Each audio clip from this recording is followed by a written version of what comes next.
Tyson, first of all, your memories of Collyhurst and Moston Lads Club when you had a little bit of time there. Great memories, Steve. Brian, Pat, Tommy McDonald, all the lads, Mike Jennings. I spent about a year there with them. Great fun, great bunch of lads and great club. How did you mix in with fellow strong characters who were always looking for a wind-up? I always fitted in well with the lads down here. We had a lot of laughs. Tommy McDonald's the life and soul of the gym with all the jokes. What is the latest on you when we might see you back in action? Hopefully back in action soon. Just waiting on a few things getting sorted out and return to my former glory. And your former glory is what, and what will it be in the future? The former glory doesn't need an introduction. You can introduce yourself. Nah, I'd rather not. Everybody knows who this guy is. And obviously I'm just going to come back and do my thing, win them all back again. Are you looking at all the rankings and looking at who you might have to bump off, shall we say, on your route to reclaim? Not really, because I'm mandatory by all organisations when I return anyway. So apart from the IBF, which I'd never box for again anyway, they still owe me 40 grand, by the way. So if they want to pay it back, they can. If they don't, stick it. Yeah. So what would you look at? Would you look at for one warm-up fight and then straight in?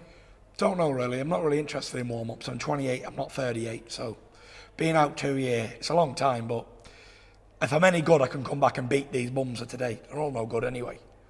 We're looking at weightlifters and basketball players. So I'm a true-bred brawn fighting man. And if I can't come back after a 2-year layoff and beat these bums, then I must be a bum myself. You describe them as bums. I presume you mean Anthony Joshua, Deontay Wilder. Who's the best out of those two? Who will give you the hardest night's work? None of them. They both won't give me an hard night's work.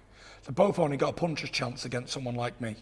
But you could get someone 10 stone through there. They'll have a puncher's chance too. I'm like the gingerbread man. Catch me if you can. So do you think the Joshua fight will happen next year at Wembley? Yeah, for sure. 100%. How can it not happen? It's the biggest fight in boxing in this country's history anyway. When has there ever been two gigantic, undefeated heavyweights fight each other? A former undisputed champion and a current unified champion. There hasn't. What do you make of the comments though, that you're looking forward to fighting him, when he says that his win against Klitschko was more impressive and exciting than yours? So styles make fights, as we've seen with Ali and Foreman, Frazier and Foreman. Clash of styles means nothing, to be honest there, Steve. His fight was exciting, but it did put a lot of mileage on the clock. And boxing people will know what I'm talking about. Took a lot of punishment in that fight. He took shots that would never hit me at all. So we saw the fight with me, Klitschko didn't land a glove on me. And the shot he did land on me right there, I laughed at him. Same shot buried Joshua to the canvas. So it is what it is. All of these people who are saying, even him himself, saying, oh, Tyson fight was boring, but my style is impregnable. It can't be beaten. I can beat 99.9% of fighters out there. 25 stone, and I can still beat them today. So there's no chance. I'm awkward, long, tough, durable. Angles, can switch. I'm a giant. I've got the longest arms in the world. I've got a fire-burning will, determination of a lion.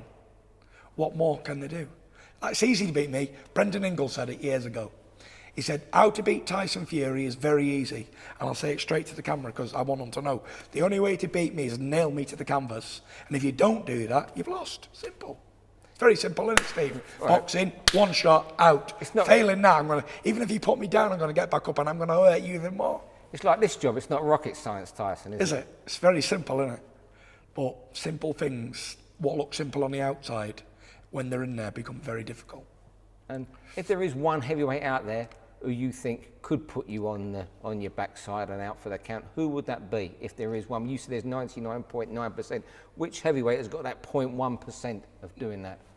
Anybody, any given man on his night is capable of anything.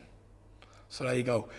Pick a top 100 heavyweight, anybody, and that on that 1% chance, they can do it. Every good dog has its night.